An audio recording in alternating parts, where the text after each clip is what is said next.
IIT গুৱাহাটীলৈ আহিলো আৰু IIT গুৱাহাটী অত্যন্ত এটা উল্লেখযোগ্য তেখেতসকল সফলতা অৰ্জন কৰিছে তেখেতসকলে জাহাজত পানীৰ তলতে আণ্ডাৰ ৱাটাৰ ৱেল্ডিং টেকনলজি তেখেতসকলে সৃষ্টি কৰিছে ক্ৰিয়েট কৰিছে আৰু এইটোৱে আল্টিমেটলি আমাৰ গোটেই শ্বিপ বিল্ডিং ইণ্ডাষ্ট্ৰিটোক বহুত ধৰণে শক্তি দিব সহায় কৰিব আৰু এখন জাহাজ ড্ৰাই ডকলৈ নোযোৱাকে ৰিপেয়াৰ চেণ্টাৰলৈ নোযোৱাকে মানে সাগৰতে বা নদীতে তাৰ আণ্ডাৰ ৱাটাৰত আমাৰ ৱেল্ডাৰবিলাক গৈ তাত যেতিয়া ৱেল্ডিং কৰিব ৰিপেয়াৰ কৰিব মই ভাবোঁ যে সময় কম লাগিব আৰু ইয়াতে ইনভেষ্টমেণ্টটো কম হ'ব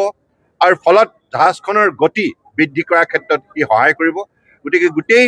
আমাৰ যিটো কাৰ্গো ভেছেল হওক পেছেঞ্জাৰ ভেছেল হওক বা ক্ৰুজ ভেছেল হওক সকলো ধৰণৰ ভেছেলৰ ভৱিষ্যতৰ ধৰণৰ মেৰামতিৰ ক্ষেত্ৰত এই টেকনলজিটো ভাবিব নগা সহায় কৰিব আৰু ফলত আমি পৃথিৱীৰ শক্তিশালী এখন মেৰিটাইম নেশ্যন হিচাপে নিজক প্ৰতিষ্ঠা কৰিবলৈ সক্ষম হ'ম মাননীয় প্ৰধানমন্ত্ৰী নৰেন্দ্ৰ মোদী ডাঙৰীয়াৰ বলিষ্ঠ নীতি